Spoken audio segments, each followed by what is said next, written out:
오늘 이 아침 우리에게 주시는 하나님의 말씀 구약성경 에스겔 11장 14절에서 21절의 말씀이 되겠습니다. 구약성경 에스겔 11장 14절에서 21절에 있는 말씀 한 목소리로 합독하시겠습니다. 여호와의 말씀이 내게 임하여 이르시되 인자야, 예루살렘 주민이 내 형제 곧 내 형제와 친척과 온 이스라엘 족속을 향하여 이르기를 너희는 여호와에게서 멀리 떠나라.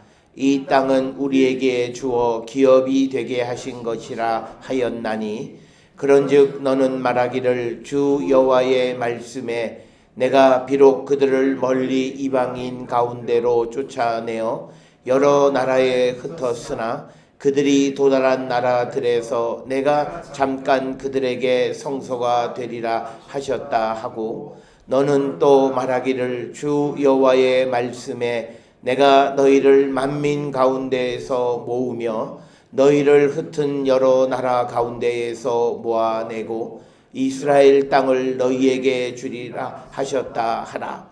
그들이 그리로 가서 그 가운데에 모든 미운 물건과 모든 가증한 것을 제거하여 버릴지라. 내가 그들에게 한 마음을 주고 그 속에 새 영을 주며 그 몸에서 돌 같은 마음을 제거하고 살처럼 부드러운 마음을 주어 내 율례를 따르며 내 규례를 지켜 행하게 하리니 그들은 내 백성이 되고 나는 그들의 하나님이 되리라. 그러나 미운 것과 가증한 것을 마음으로 따르는 자는 내가 그 행위대로 그 머리에 갚으리라. 나 주 여호와의 말씀이라. 아멘. 우리가 항상 새해를 시작하거나 또 어떤 새로운 일을 하게 되면 많은 사람들이 생각하는 한 가지 단어, 그것은 회복이다라고 하는 말입니다. 그래서 이 회복이라고 하는 말은 광범위하게 사용이 되어서 먼저는 어려운 경제가 회복되기를, 그리고 또 건강이 좋지 않은 사람들은 건강이 회복되기를, 그리고 또 다른 사람과의 관계가 원만하지 못한 사람들은 관계가 회복되기를, 그리고 또 국제사회 속에서 우리가 다른 나라와 관계가 바르지 못하면 그런 모든 것이 회복되기를 우리는 바라고 살아가며, 특별히 우리가 이 나라의 지도자뿐만 아니라 어떤 단체나 또는 가정에서도 우리가 항상 우리가 염두에 두는 가장 중요한 덕목 중 하나가 회복이다라고 하는 겁니다. 그래서 회복의 능력이 있느냐 없느냐를 가지고 그 사람의 지도력을 평가하기도 합니다. 그런데 우리가 이 회복이라고 하는 것은 기독교가 추구하는 가치 가운데 가장 중요한 것 중 하나가 회복입니다. 이 회복은 우리가 말하는 경제나 건강이나 관계의 회복보다 먼저 하나님과 우리 사이의 관계의 회복을 우리가 가장 중요한 가치로 여기고 있고, 특별히 하나님이 우리를 만드실 때 하나님의 형상으로 이 땅에 우리를 만드셨는데 우리가 인간의 욕심으로 말미암아 그 하나님의 형상을 우리가 잃어버리고 살아가고 있는 우리의 현재의 모습에서 그 하나님의 형상을 다시 회복하는 일, 그것은 우리 기독교 신앙의 매우 중요한 요소 중 하나이다. 특별히 우리가 지금 주연절 둘째 주간을 보내고 있는데 예수 그리스도께서 이 땅에 오셔서 흔히 우리를 구원하기 위해서 오셨다라고 하는 그 구원도 결국은 우리와 하나님 사이의 관계의 회복과 같은 것이다 라고 하는 겁니다. 그래서 예수님은 이 땅에 오셔서 우리와 하나님 사이의 관계의 회복, 즉 우리 안에 있는 하나님의 형상을 원상태로 회복하기 위해서 이 땅에 오신 분이시다. 그래서 예수의 공생의 시작은 곧 우리 안에 잃어버렸던 또는 일그러져 있는 하나님의 형상을 회복하기 위해서 이 땅에 오신 것이다 라고 하는 겁니다. 그래서 이제 주님의 부활의 능력은 우리 안에 죽어졌던 하나님의 형상을 다시 살리시는 그런 것으로서 부활의 능력 안에서 우리가 다시금 회복되어지는 그런 한 해가 되고 또 우리의 인생이 되면 바로 그것이 회복되어졌을 때 우리의 모든 것이 원만하게 회복되어진다라고 하는 겁니다. 흔히 기독교에서는 우리가 내적인 회복, 즉 내면이 회복되어지면 모든 관계는 개선되어진다라고 이야기합니다. 그런데 우리의 내면의 회복은 뭐 어떤 사람에 의해서가 아니라 하나님에 의해서 회복되어야 하는데 그것은 우리 안에 성령이 임하시면서 우리 안에 일그러졌던 모든 것들을 원상으로 회복시켜서 우리가 창조 때와 같은 그런 사람으로서 다시 살아가게끔 하시는 그런 역사가 우리에게 나타나는 것, 그걸 믿음이라 이야기하고 주님은 바로 그 일을 위해서 오셨다. 그래서 우리는 이 2020년 1월이 가기 전에 다시 한번 우리에게 잃어버렸던 하나님의 형상, 내 안에 죽어졌던 그 하나님의 그 형상, 그것을 다시 회복하기를 갈망하는 그런 성도가 되어야 하고, 그렇게 되어졌을 때 우리가 살아가는 모든 삶이 원상으로 회복되어지고 그런 삶을 살아가는 사람들에게는 그 마음의 소원을 주께서 이루어 주시는 분이시다라고 하는 겁니다. 오늘 우리가 함께 읽은 에스겔 11장 14절에서 21절에 있는 말씀은 절망 가운데 있는 자들을 다시 세우시는 하나님의 능력에 대한 이야기입니다. 특별히 오늘 주시는 이 본문의 말씀은 이스라엘 백성이 바벨론의 포로로 잡혀가 있는 상황 속에서 어떤 사람들이 포로로 잡혀간 사람들에게 말하기를, 야, 너희들은 하나님한테 벌 받은 거야. 그리고 하나님이 너희를 이방으로 쫓아내셨으니까 이제 너희들에게는 희망이 없어. 그래서 15절에 주시는 말씀이 여호와에게서 멀리 떠나라, 이렇게 이야기하는 거예요. 너희는 이제 희망이 없어. 너희는 이제 싹이 없는 사람들이야. 그러니까 이제 주님으로부터 멀리 떠나라, 이렇게 사람들이 평가합니다. 마치 우리가 세상을 살아갈 때 어떤 어려움이 겪게 되면 사람들이 그렇게 평가하는 거죠. 어떤 이들은 하나님이 너희를 버리셨다, 또 하나님의 벌 받은 거다, 뭐 여러 가지 이야기들을 많이 하는데 오늘 주시는 이 본문의 말씀은 결코 하나님은 그런 분이 아니시다라고 하는 거예요. 그래서 세상 사람들이 특히 오늘 주시는 15절에서는 바벨론 포로로 잡혀가지 않은, 즉 예루살렘에 남아서 살고 있는 예루살렘 주민들이 바벨론 포로로 잡혀가 있는 사람들에게, 야, 너희들은 쫓겨가서 그 이방 나라에 살고 있으니까 여호와에게서 멀리 떠나라. 이제 모든 것은 하나님께서 우리에게, 예루살렘에 남아있는 우리에게 주신 것이다 라고 하는 그런 말을 할 때 16절에서 그 여호와께서 뭐라 말씀하시냐면, 주 여호와의 말씀에 내가 비록 그들을 멀리 이방인 가운데 쫓아내어 여러 나라에 흩었으나 그들이 도달한 나라들에서 내가 잠깐 그들에게 성소가 되리라. 즉 뭐냐면 바벨론으로 쫓아내긴 하셨지만 그렇다고 해서 하나님이 그들을 완전히 버리신 것이 아니라 쫓겨간 사람들 가운데 주님이 계시다는 얘기예요. 이게 오늘 우리에게 주신 희망이라는 거예요. 그러니까 오늘 우리가 살고 있는 이 시대 속에서 우리가 어려운 가운데 있고 고난 가운데 있다 할지라도 그 속에서 주님을 발견하게 되면 그것으로부터 우리가 회복되어질 수 있다라고 하는 거예요. 그래서 우리가 교회를 다니는 사람들 가운데에서 어려움을 겪은 사람들이 그 어려움을 잘 이겨내지 못하는 사람들은 어떤 사람이냐면, 오늘 주시는 본문의 15절에 있는 말씀처럼 나는 하나님께 저주받았어. 그러고는 그것의 그 고난의 의미를 깨닫지 못하고 고난 속에 계시는 16절에 보면 그 이방인 가운데 그들을 흩어버렸지만 그 가운데 주님이 계시다라고 하는 생각을 모르는 거예요. 내가 지금 실패하고 고난 속에 있지만 그러나 그 속에 주님이 나와 함께 계시다라고 하는 생각을 잊어버리고 그것을 발견하지 못할 때 그는 회복이 안 돼요. 그래서 우리가 가끔 교회를 다니고 신앙생활을 잘하고 했던 사람들도 어떤 환난 속에서 믿음이 깨어지는 건 바로 그겁니다. 그런데 우리가 오늘 주시는 이 본문에서 우리에게 가장 큰 희망은 비록 우리가 어떤 처지에 있을지라도 주님은 우리를 그냥 홀로 내버려 두지 않는 분이시다.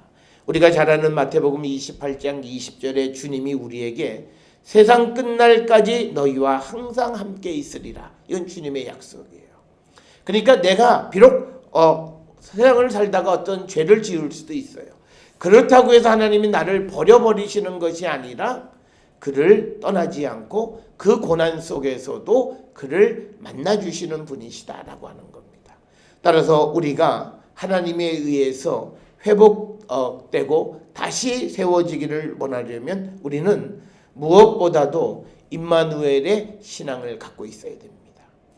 성도의 가장 당당함은요, 내가 어려움 속에 있다고 해서 내가 비록 어려움 가운데 있지만 그러나 주님이 이 어려움 속에 나와 함께 계시다라고 하는 이 믿음을 우리가 잊어버리면 안 됩니다.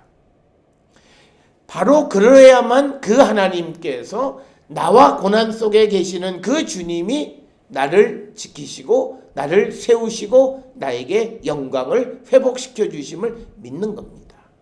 그러니까 어떤 이들은 가끔 우리가 좋은 건 하나님이 주셨고 나쁜 건 마귀가 줬다라고 생각하는 분이 있습니다. 그건 그렇지 않아요.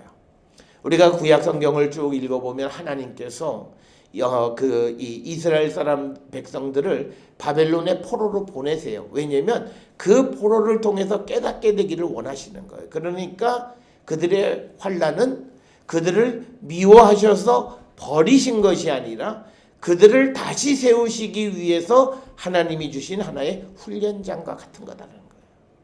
그래서 고난 속에 계시는 주님, 내가 비록 어려움 속에 있지만 그러나 이곳에 주님이 나와 함께 하신다라고 하는 그 믿음, 비록 바벨론으로 쫓겨가 있지만 이방 가운데 거하지만 그러나 주님이 우리를 버리신 것이 아니라 이 이방 가운데 있는 우리와 함께 하시는 주님에 대한 믿음을 가지셔야 된다라고 하는 겁니다. 성경은 우리에게 이런 믿음을 요구하세요. 이게 바로 우리가 이 세상을 살아갈 때 희망을 얻는 겁니다. 뭐냐면 우리가 하나님의 은혜를 받지 못하는 이유는 하나님이 어떤 분이냐를 우리가 알지 못해요. 그러니까 뭐냐면 지금 내가 살고 있는 이 고난 속에 주님이 계심을 알지 못하는 거예요.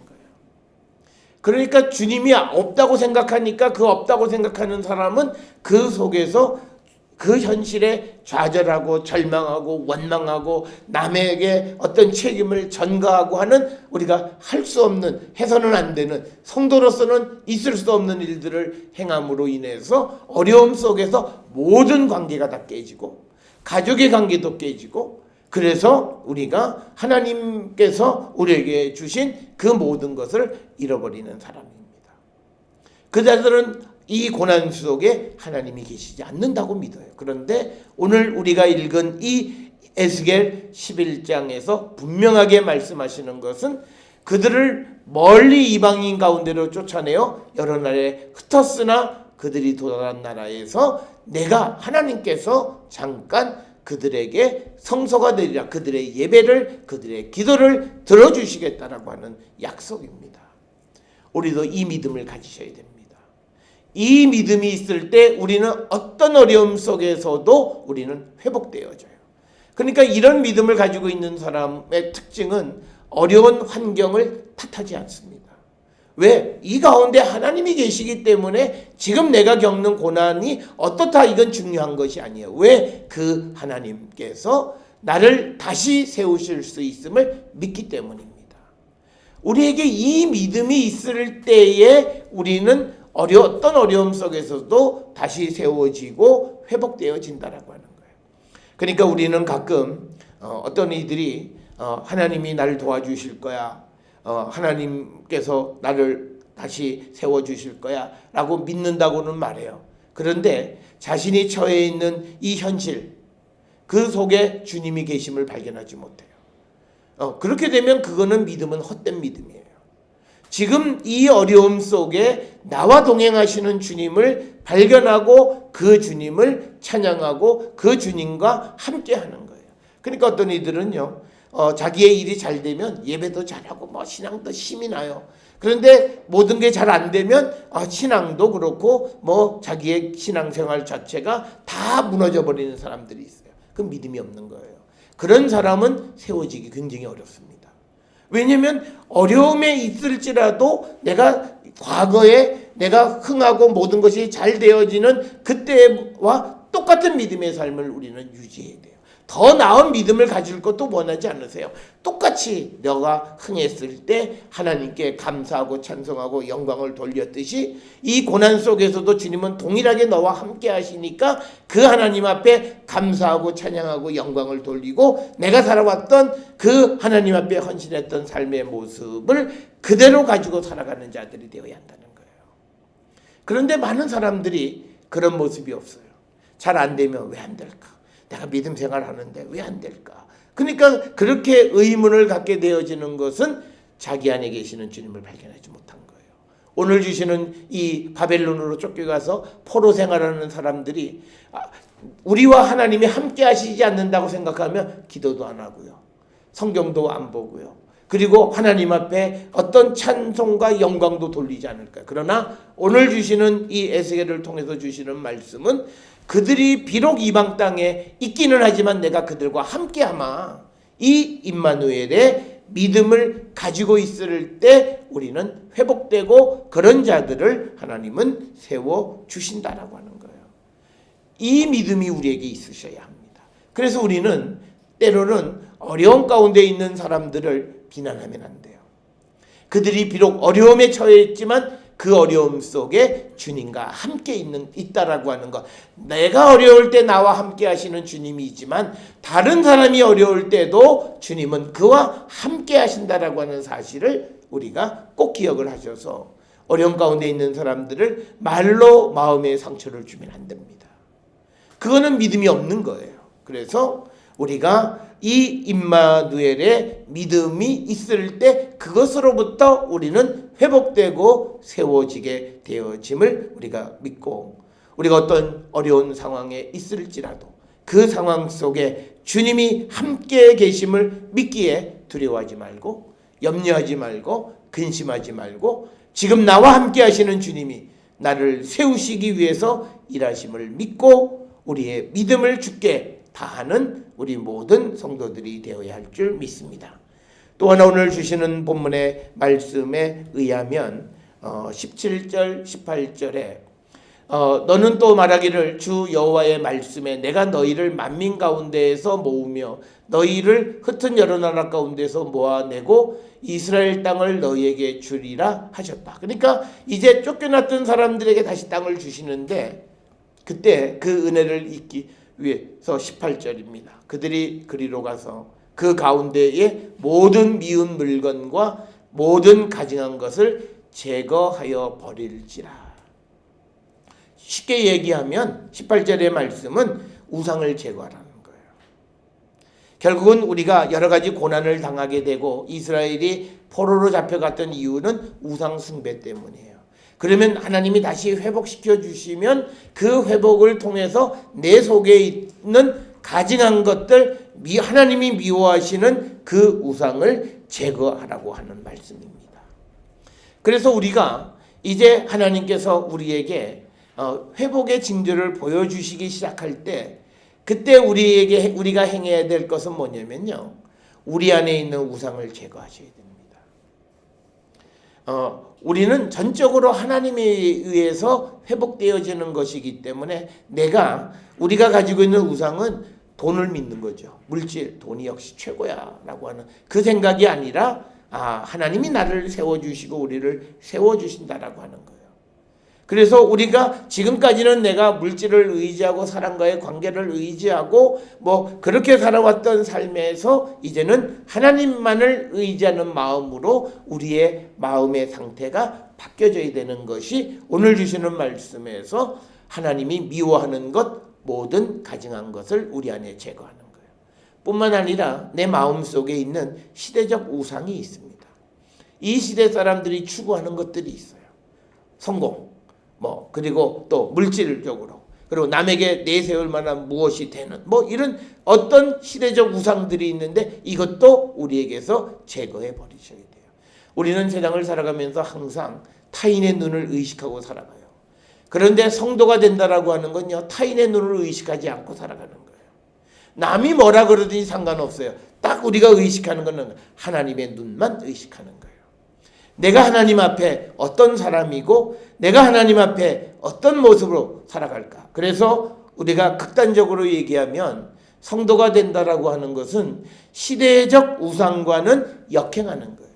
즉 세상 사람들은 물질을 추구하는데 세상 사람은 성공과 출세를 위해서 수단과 방법을 가리지 않는 그런 삶이 아니라 우리는 그 하나님만을 바라보면서 우리가 살아가는, 그래서 우리 마음속에 있는 우상을 제거해야 우리가 온전히 회복되어집니다. 우리가 우리 안에 우상이 있으면 하나님이 회복 안 해주세요. 왜? 또 망할 텐데.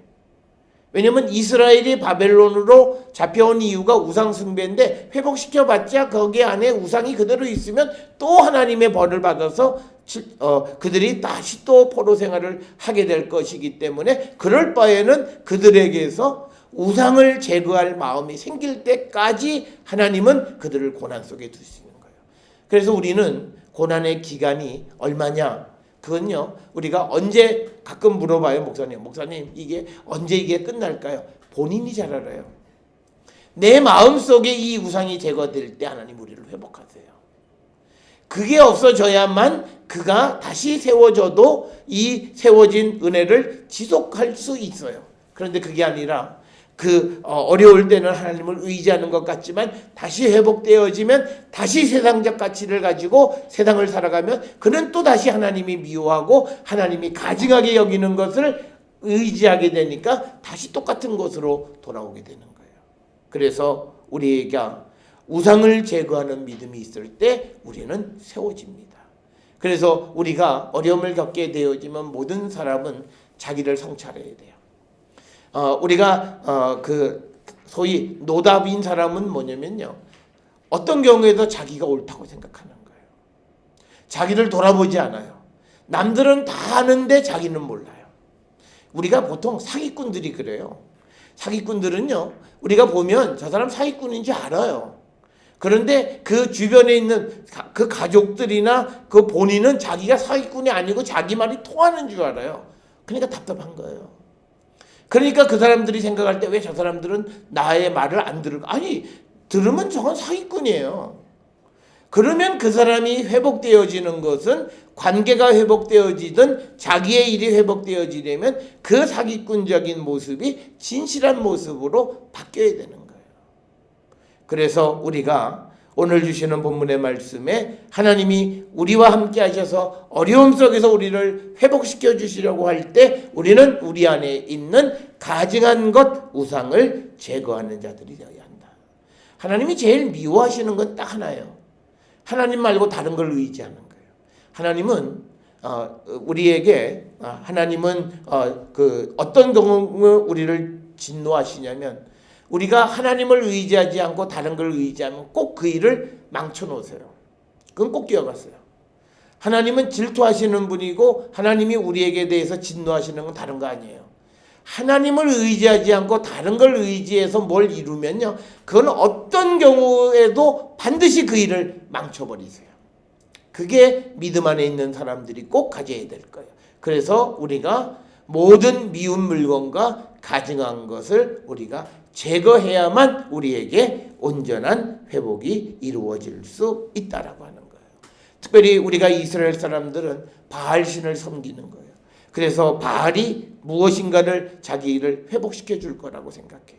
우리가 세상을 살아가는 데 있어서 특별히 우리가 어려운 가운데, 특히 경제적으로 어려운 가운데 있는 사람은요, 우리가 세상에서 나를 도와줄 사람 아무도 없어요. 은행이 내가 지금 사업이 잘 안 되고 대출이 많은데 나를 도와줄 리 전혀 없어요. 단지 부모가 재산이 많으면 그 부모도 자꾸 사업을 해서 망해버리면요, 그 아들 몇 번 도와주다가 안 도와줘요. 세상은 아무도 도와주지 않아요. 도와줄 것 같지만 그 세상이 도와주는 것은 한계가 있어요. 그렇기 때문에 우리가 그 도움을 받지 못하는 세상을 의지하지 말고 우리가 하나님을 의지하는, 하나님에 의해서 회복되어지고, 그래서 하나님은 우리에게 요구하는 건 우리가 정말 하나님을 전적으로 의지하고 살아가는, 그래서 우리 안에 있는 그 미운 것, 가증한 것, 가증한 생각, 이거를 제거하기를 원하시는 분이시다라고 하는 것. 그래서 우리가 우리 안에 있는 그 우상의 모습들, 이 세상에 많은 사람들이 따라가는 그것이지만, 그러나 그것이 하나님이 미워하시는 것이면 그것을 제거해 버릴 때 우리는 회복되어진다라고 하는 것을 우리는 꼭 믿고 살아가는 자들이 되어야 합니다.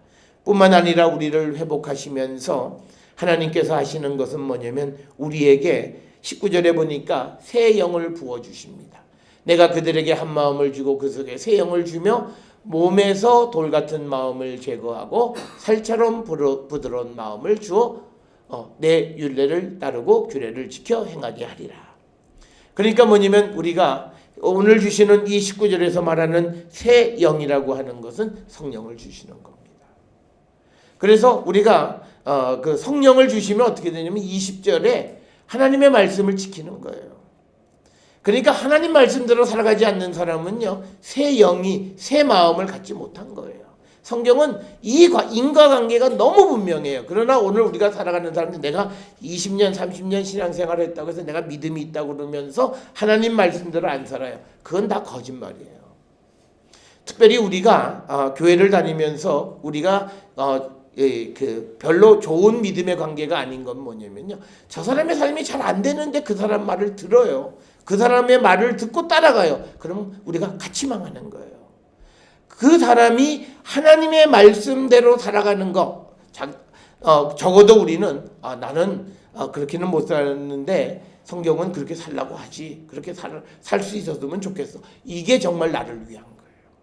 왜냐하면 19절에 오늘 주시는 말씀에 우리에게 새 영을 주신다는 거예요. 성령을 주셔서 20절의 결과가 뭐냐면 율례를 따르고 내 규례를 지켜 행하게 하리니 그렇게 되어야 그들은 내 백성이 되고 나는 그들의 하나님이 된다는 거예요. 그러니까 오늘날 교회를 다니는 많은 사람이요, 하나님이 자기 하나님이 아닌 사람들이 많아요. 어떤 사람이냐? 교회는 열심히 다녀요. 하나님 말씀대로 안 살아요. 그러면 하나님이 안 돕습니다. 우리가 주변에서 뭐든 오랫동안 뭘 기다리고 있는 사람들이 있어요. 뭔가 하나님이 해주실 거야. 뭐가 좀 풀려야 되는데 안 풀리는 사람이 있어요. 딱 한번 이 믿음의 눈으로 보셔야 돼요. 그가 하나님 말씀대로 사나 안 사나. 그가 하나님 말씀대로 안 살면 성경에 오늘 그는 내 백성이 아니에요. 나는 그들의 하나님이 아니에요. 그러니까 우리가 사람을 볼 때 그 사람의 겉을 보는 게 아니라 그 사람이 행하는 믿음의 행위를 바라보면서 저 자가 어떤 자인가를 분명히 알고 우리가 믿음의 교제를 나누는 자가 되어야 돼요. 오늘 주시는 본문에서 우리가 온전히 회복되어지려면 하나님께서 우리에게 주시는 성령을 받아서 우리가 하나님의 말씀을 그대로 지키며 살아가는 자들이 돼요.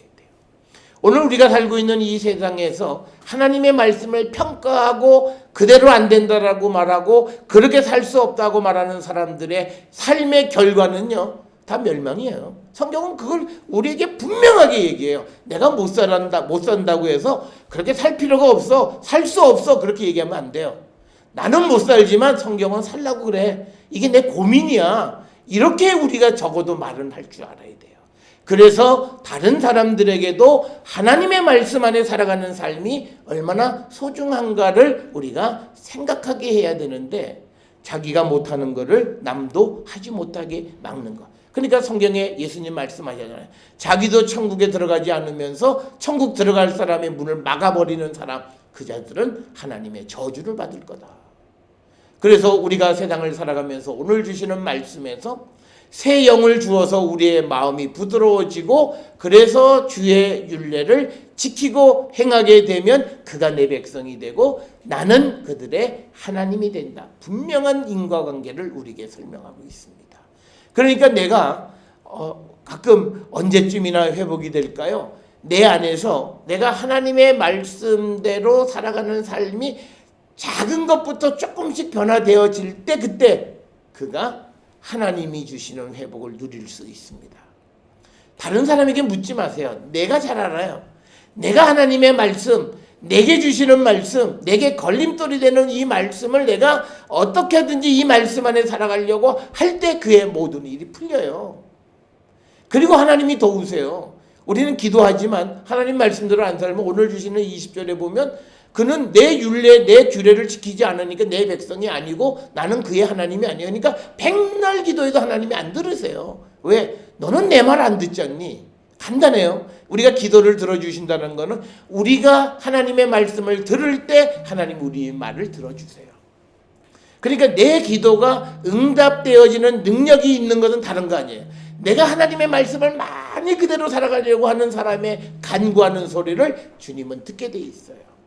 그래서 우리가 회복이 되어질 때 우리가 바라봐야 되는 것은 내 사업이 회복되어지고 내 가정이 회복되어지는 그 모습이 아니라 나와 하나님 사이의 관계가 어떤 관계인가, 어떻게 되어야 하는가, 이걸 우리가 생각해서 비록 우리가 하나님의 말씀대로 온전하게 살지는 못하지만 내가 살아야 가는 삶의 방향이 정해진 거예요. 내가 그렇게 살아야 함에도 내가 그렇게 살지 못하는 것에 대해서 자신의 겸손함을 말할 줄 알아야 되는 거고, 그리고 내가 지금은 못 살지만 언젠간 나도 그 말씀대로 살 수 있도록 하나님이 도와주시기를 기대하며 살아갈 때 그때 하나님은 그의 모든 삶을 회복시켜 주세요. 왜냐하면 그의 마음은 주님에게로 향해 있기 때문에 그런 겁니다.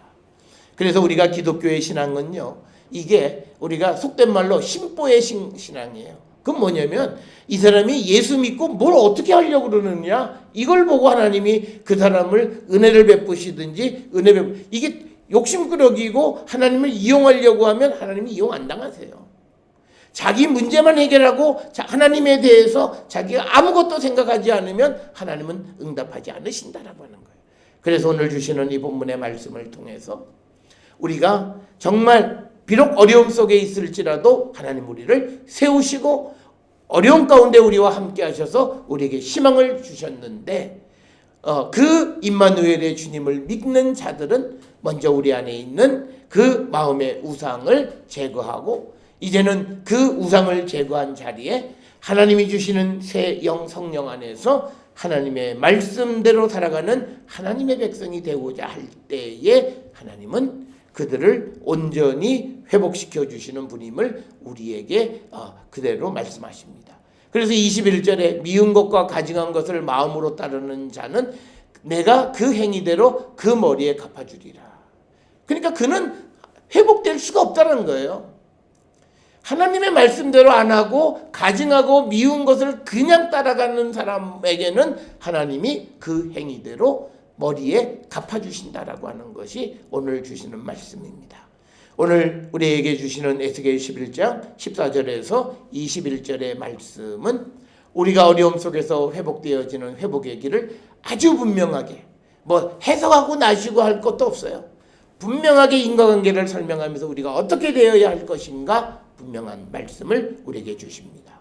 2020년 새해를 시작하며 하나님의 회복을 꿈꾸고 하나님께서 내게 더 좋은 것을 주시기를 소망하는 성도들이 오늘 에스겔 11장 14절에서 21절의 말씀을 마음에 새기며 내 안에 미운 것, 가증한 것을 따르는 것이 있는지, 내가 하나님의 말씀을 소중히 여기며 살아가는 하나님의 백성인지를 다시 한번 성찰하시고 주께로 돌아가 주님의 말씀 안에 살아가는 자들이 되어 어려움 속에서 우리를 회복하시는 주님의 회복의 능력을 체험하는 우리 모든 성도들이 될 수 있기를 주의 이름으로 축원합니다.